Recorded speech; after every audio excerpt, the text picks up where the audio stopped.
বাড়িতে চোর ঢুকে পড়লে যা করেন তা নিশ্চয়ই করবেন। চোর তাড়াতে গেলে প্রথম পদক্ষেপ হচ্ছে এই লোকসভায় বিজেপিকে বিপুল ভোটে জয়যুক্ত করা। একথা আমি আমার নিজের জন্য বলছি না, কোনো একজন মানুষকে একটা পদ, একটা আসনে দাঁড় করাতে হয়, তাই আমাকে দাঁড় করানো হয়েছে। কিন্তু আসল বিষয় হচ্ছে পদ্ম প্রতীক। এই পদ্ম প্রতীকে আমি আশা করব আপনারা ভোট দিয়ে বিজেপিকে বিরাট জয় এনে দেবেন। আপনারা জানেন একটা গীতার শ্লোক আছে, যদা যদা হি ধর্মস্য গ্লানির্ভবতি ভারতম অভ্যুত্থানম অধর্মস্য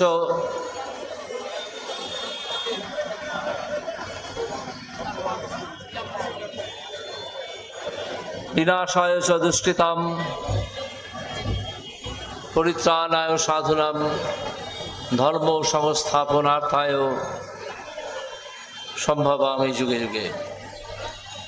এই শ্লোকটায় পরিত্রাণায় সাধুনামের আগে আমি ইচ্ছে করেই বিনাশায় চ দুষ্কৃতাম কথাটা এনেছি।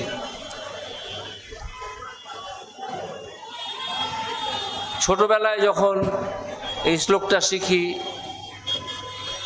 এবং তারপরেও কিছুদিন পর্যন্ত আমার ধারণা ছিল যে সাধু মানুষদের পরিত্রাণ করতে পারলেই দুষ্কৃতীরা বিনাশ হবে, কিন্তু আমার সেই ধারণা ভেঙে গেছে।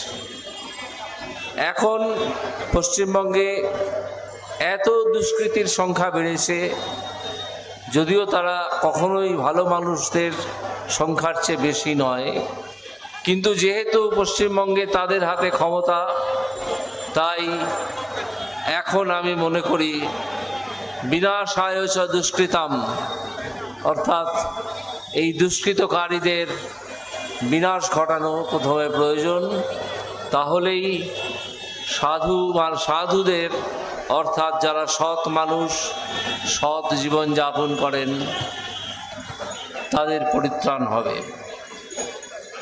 শুধু দরকার এই দুষ্কৃতীদের দমন করা। কে করবে? মমতা ব্যানার্জি করবে? করবে না, কারণ মমতা ব্যানার্জির দলেই এই সব দুষ্কৃতীরা আছে। এই দুষ্কৃতীদের নিয়েই মমতা ব্যানার্জির দল গঠিত। না হলে আপনারা ভাবুন, একটা রাজ্য মন্ত্রিসভার ক্যাবিনেট মন্ত্রীদের অন্যতম খাদ্যমন্ত্রী জেলের মাটিতে গড়াগড়ি খান। পশ্চিমবঙ্গে কখনো এই ইতিহাস আপনারা শুনেছেন যে একটা ক্যাবিনেট মন্ত্রী থাকাকালীন অবস্থায় কেন্দ্রীয় বাহিনীর হাতে, কেন্দ্রীয় এজেন্সির হাতে গ্রেপ্তার হয়ে জেলে চলে গেল? শোনেননি। কারণ এই ঘটনা পশ্চিমবঙ্গে স্বাধীনতার পর থেকে যত মন্ত্রিসভা গঠন হয়েছে কোনোদিন এটা ঘটেনি। এখন ঘটেছে, কারণ মমতা ব্যানার্জির দল হচ্ছে একটা দুষ্কৃতীদের দল। আপনারা কখনো দেখেছেন যে একটা মন্ত্রিসভার শিক্ষামন্ত্রী থাকা অবস্থায় জেলে চলে গেল, আর তার বান্ধবীর বাড়ি থেকে পাওয়া গেল 58 কোটি টাকা আর 15 কেজি সোনার গয়না? এ ঘটনাও পশ্চিমবঙ্গের ইতিহাসে কখনো ঘটেনি। তাহলে এখন কেন ঘটলো এই 2022, 23, 24-এ এসে? কারণ মন্ত্রিসভাটাই সম্পূর্ণ দুর্নীতিগ্রস্ত লোকেদের দ্বারা ভর্তি। শুধু মন্ত্রিসভা নয়, দলটাও। না হলে একটা দলের একজন জেলা সভাপতি অনুব্রত মণ্ডল বাঁকুড়ার, সে তখনও জেলা সভাপতি, সেই অবস্থায় সে চলে গেল